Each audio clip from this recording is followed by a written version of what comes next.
अरे विद्यार्थियों नमस्कार। स्वागत है आप सभी का अपने YouTube चैनल पीकेबी एजुकेशन पर। तो जो भी विद्यार्थी राजस्थान में चतुर्थ श्रेणी या किसी अदर एग्जाम की तैयारी कर रहे हैं उनके लिए आज का सेशन है जो बेहद इंपॉर्टेंट एंड इंटरेस्टिंग रहने वाला है।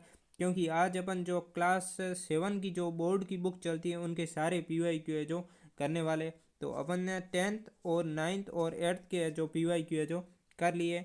तो आपने देखा होगा कि यहीं से अक्सर है जो हूब टू हूब प्रश्न है जो पूछा जाता है। तो आपको अब तय करना है कि आपको किस दिशा में जाना है। पूरी क्लास लास्ट तक अटेंड करनी है। आपके मैं वादा करता हूँ कि एक भी प्रश्न है जो गलत नहीं होने वाला। तो अब अपन बिना टाइम वेस्ट किए सीधे ही चलते हैं अपने प्रश्नों पर।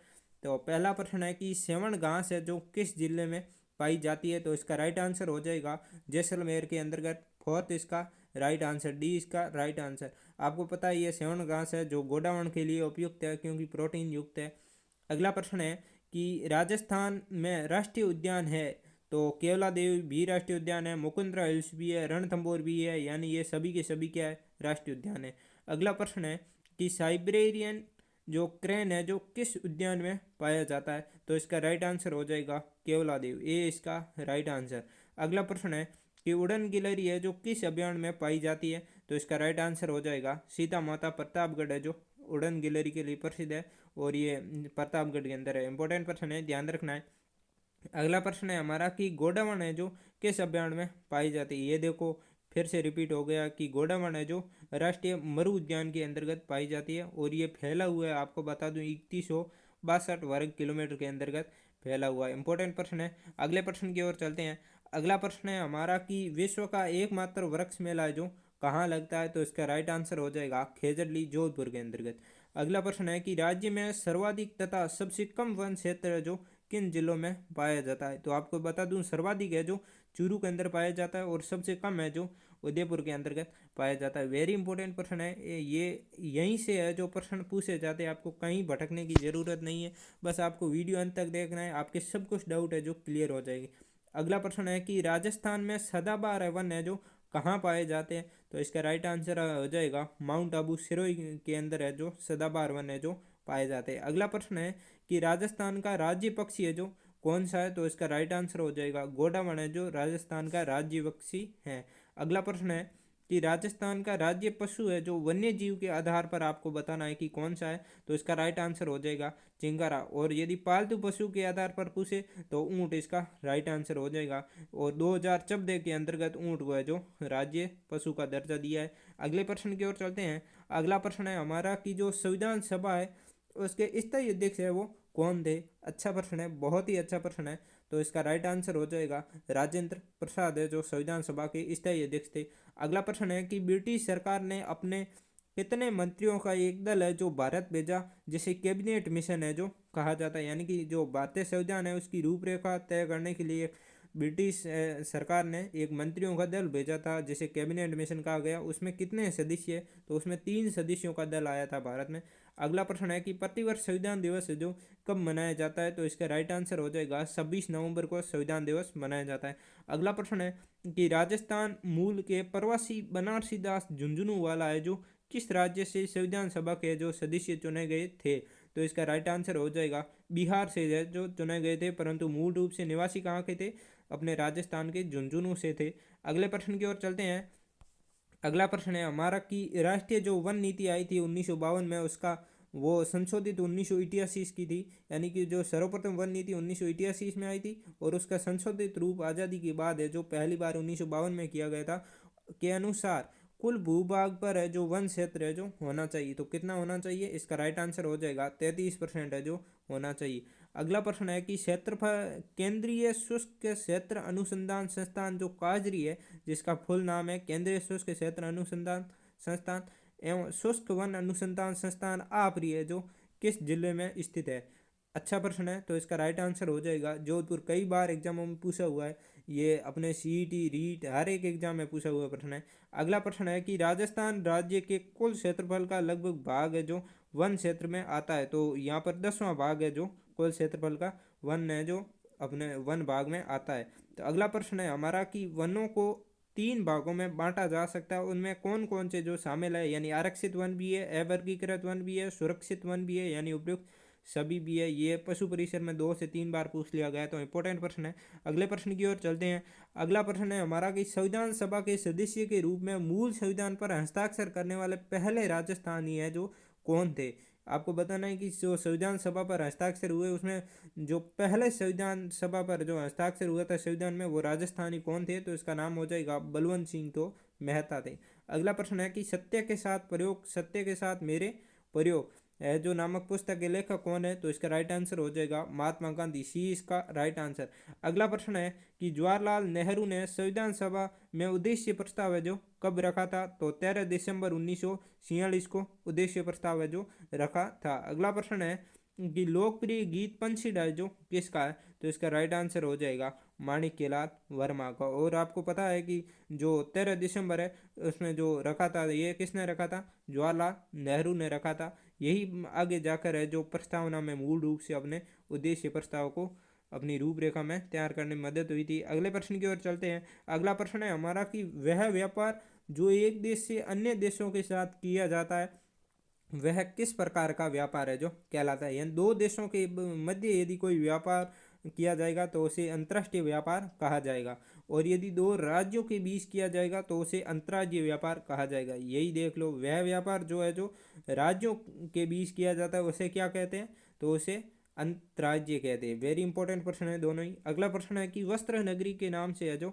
कौन सा जिला है जो जाना जाता है, तो इसका राइट आंसर हो जाएगा भीलवाड़ा। सी इसका राइट आंसर। अगला प्रश्न है कि राज्य में दूसरा बड़ा कृषि आधारित उद्योग है जो कौन सा है, यानी पहला कृषि आधारित उद्योग के बाद यदि दूसरा यदि कृषि आधारित उद्योग है तो वो चीनी उद्योग माना जाएगा। अगला प्रश्न की ओर चलते हैं।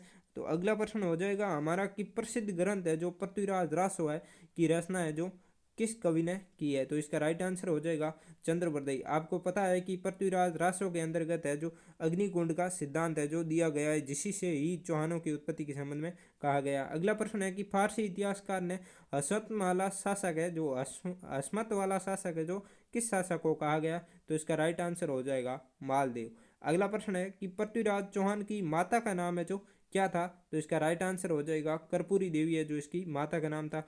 अगला प्रश्न है कि महाराणा कुंभा है जो किस वर्ष है जो मेवाड़ के राज सिंहासन पर बैठे थे, तो इसका राइट आंसर हो जाएगा 1433। और आपको ध्यान रखना है कि 1433 से 1468 तक है जो इसका कार्यकाल है जो रहा था। अगले प्रश्न की ओर चलते हैं। अगला प्रश्न है कि गीत गोविंद है जो किसकी करती है, तो जयदेव की है गीत गोविंद हो जाएगी। वेरी इंपॉर्टेंट प्रश्न है, कई बार पूछा हुआ है ये। इस पर कुंभा की टीकाएं भी लिखी जा चुकी है।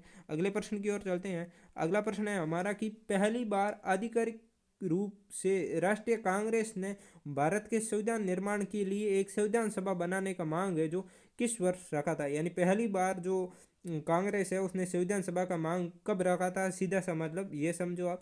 तो इसका राइट आंसर हो जाएगा 1935। आपको पता है कि भारत शासन जो अधिनियम आया था 1935 उस समय जो रखा था। वेरी इंपॉर्टेंट प्रश्न है। अगला प्रश्न है कि संविधान सभा की प्रथम बैठक है जो कब आयोजित हुई थी, तो इसका राइट आंसर हो जाएगा 9 दिसंबर 1946 को। और आपको पता है कि 11 दिसंबर है उस दिन अपन को जो स्थायी अध्यक्ष है राजेंद्र प्रसाद वो चुने गए थे, और 13 दिसंबर है उसको उद्देश्य प्रस्ताव है जो रखा गया था 1946 को। तो इस तरह से आप क्रम से रख ले, 9 के बाद 11 और फिर 13 को उद्देश्य प्रस्ताव, इस तरह से रख ले। अच्छा प्रश्न है। और आपको एक इसके साथ एक और ध्यान रखना है, जो संविधान सभा के पहले चुनाव हुए थे वो जुलाई 1946 में हुए थे। ध्यान रखना 1946 में ही पहले चुनाव हुए थे। तो अगला प्रश्न है कि प्रारूप समिति के अध्यक्ष है जो कौन थे, यानी प्रारूप समिति के अध्यक्ष है जो BR अम्बेडकर थे। वेरी इंपॉर्टेंट प्रश्न है, डी इसका राइट आंसर। अगला प्रश्न है कि संविधान सभा के जो अस्थायी अध्यक्ष है वो कौन थे, तो इसका राइट आंसर हो जाएगा सच्चिदानंद सिन्हा। यानी जब संविधान सभा की पहली बैठक हुई थी उस समय जो पहले दिन ही जो अपना संविधान सभा का स्थायी अध्यक्ष है वो नहीं चुना गया था, उस समय अस्थायी अध्यक्ष के तौर पर चुना गया था सच्चिदानंद सिन्हा को, और बाद में जो स्थायी अध्यक्ष राजेंद्र प्रसाद को चुन लिया गया। अगला प्रश्न है कि अपना अगला प्रश्न है कि किस मुगल बादशाह ने जसवंत सिंह को महाराजा की उपाधि है जो प्रदान की, यानी महाराजा की उपाधि है जो जसवंत सिंह को किस शासक ने दी थी, तो इसका राइट आंसर हो जाएगा शाहजहां। बी इसका राइट आंसर। अगला प्रश्न है कि मिर्जा राजा जय सिंह के काल में 1662 ईस्वी में बिहारी सच्चाई है जो लिखी गई थी, इसके लेखक है जो कौन थे, तो इसके राइट आंसर हो जाएगा राजकवि बिहारी। आपको यहाँ से एक दो प्रश्न इस तरह से पूछा जाएगा घुमा फिरा के कि जो बिहारी सच्चाई है जो किसके शासनकाल में लिखी गई थी, तो ध्यान रखना है आपको मिर्जा राजा जय सिंह। इस तरह से भी प्रश्न है जो पूछा जा सकता है। अगला प्रश्न है कि राजपूताने का कर्ण है जो किस शासक को कहा गया, तो इसका राइट आंसर हो जाएगा महाराजा राय सिंह को राजपूताने का कर्ण कहते हैं। अगला प्रश्न है कि किस शासक का शासनकाल मारवाड़ का शौर्य युग कहा जाता है, तो इसका राइट आंसर हो जाएगा मालदेव। और मालदेव को आपको पता है कि अस्मत वाला शासक भी कहते हैं। अगला प्रश्न है कि संगीत राज, संगीत मीमांसा और सूड प्रबंधन है जो आदि किसकी करते हैं, तो ये हो जाएगी अपने महाराणा कुंभा की। वेरी इंपॉर्टेंट प्रश्न है, ये तीनों ही बुक है जो पूछी जाती है कि संगीत राज, संगीत मीमांसा और सूड प्रबंधन है जो किसकी रचना है। अगले प्रश्न की ओर चलते हैं। अगला प्रश्न है हमारा कि किस वर्ष रणछोड़ दास गट्टारी है की अध्यक्षता में मारवाड़ लोक परिषद का गठन हुआ। सीधा सा आप रख लीजिए कि मारवाड़ लोक परिषद का गठन है जो कब हुआ और किसकी अध्यक्षता में हुआ, तो हुआ है अपना 1938 के अंतर्गत और अध्यक्षता की है इसकी रणछोड़ दास गट्टारी ने। अगला प्रश्न है कि एक ही आंदोलन को गति देने के लिए हजारों आदिवासी है जो उदयपुर में एकत्रित होकर महाराणा है को कितना गण सूत्री है जो आपको पता है मांग रखी थी, कितना सूत्री है जो मांग रखी थी, एक मांग पत्र रखा गया था उसमें 21 मांगे थी।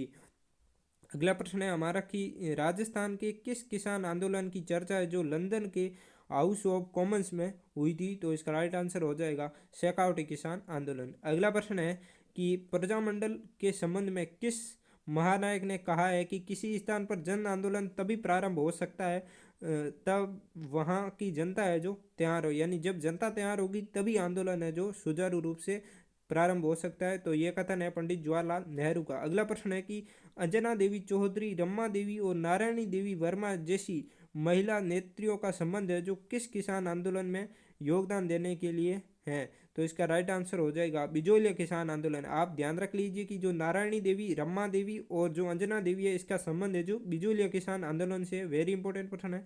अगले प्रश्न की ओर चलते हैं। अगला प्रश्न है हमारा कि वाटरमैन जल पुरुष के नाम से है जो कौन प्रसिद्ध है, तो इसका राइट आंसर हो जाएगा राजेंद्र है जो जल पुरुष से संबंधित है। अगला प्रश्न है कि जल संरक्षण हेतु जो उत्तम विधि है जो कौन सी है, जल संरक्षण की सिंचाई की जो उत्तम विधि है वो कौन सी है, तो बूंद बूंद विधि हो जाएगी। अगला प्रश्न है कि राजस्थान में जो बाजरा, सरसों, ग्वार और मोट और जीरे के उत्पादन में देश में कौन सा स्थान है, तो इसमें पहला स्थान हो जाएगा ए इसका राइट आंसर। अगला प्रश्न है कि एशिया महाद्वीप का सबसे बड़ा जो कृषि फार्म है जो कहाँ है, तो ये हो जाएगा सूरतगढ़। और सूरतगढ़ आपको पूछ सकता है कि कौन से जिले में है, तो गंगानगर के अंतर्गत हो जाएगा। अगला प्रश्न है कि मेवाड़ का जो प्रमुख भोजन है जो कौन सा है, यानी को जो मेवाड़ का जीवन रेखा के नाम से भोजन जाना जाता है वो कौन सा है, तो वो मक्का हो जाएगा, ए इसका राइट आंसर। अगला प्रश्न है कि कपास, गन्ना, तंबाकू, तिलहन आदि किस प्रकार की फसलें हैं, तो ये एक प्रकार की व्यापारिक फसलें हैं। अगले प्रश्न की ओर चलते हैं। अगला प्रश्न है हमारा कि सीसा जस्ता शोधक संयंत्र जो कहाँ स्थापित किया गया है, तो चंदेरिया चित्तौड़गढ़ के अंतर्गत किया गया। और यदि आपको एक और पूछा जाए कि जो अपने जस्ता शोधक है, केवल जस्ता शोधक पूछे तो आपको देबारी उदयपुर करके आना, और सीसा जस्ता शोधक संयंत्र पूछे तो चंदेरिया चित्तौड़। अगला प्रश्न है कि देश के सबसे बड़े सोलर पार्क की स्थापना जो कहाँ हुई है, तो बड़ला जोधपुर में बड़ला फड़ौदी के अंतर्गत हुई है। अगला प्रश्न है कि लोह अयस्क, मैग्नीज, सीसा जस्ता, चांदी, तांबा आदि खनिज है जो किस प्रकार के खनिज माने जाते हैं, तो यानी कि ये अपने धात्विक खनिज होगी, तो इम्पोर्टेंट प्रश्न है। अगला प्रश्न है कि खनिजों की उपलब्धता एवं उत्पादन में राजस्थान का सर्वाधिक महत्वपूर्ण क्षेत्र है जो कौन सा है, तो इसका राइट आंसर हो जाएगा अरावली पर्वतमाला है जो खनिजों का भंडार एक तरह से कहा जाता है।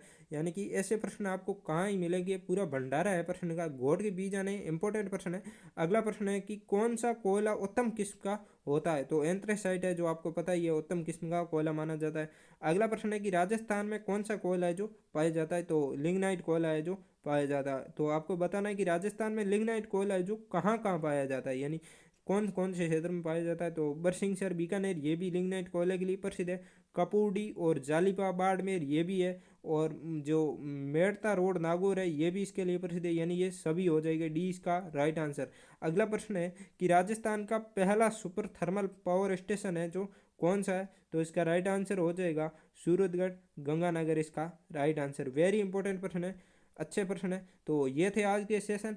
कैसा लगा वीडियो कमेंट बॉक्स में ज़रूर बताएं। अब मिलते हैं अगले वीडियो में, तब तक के लिए थैंक यू।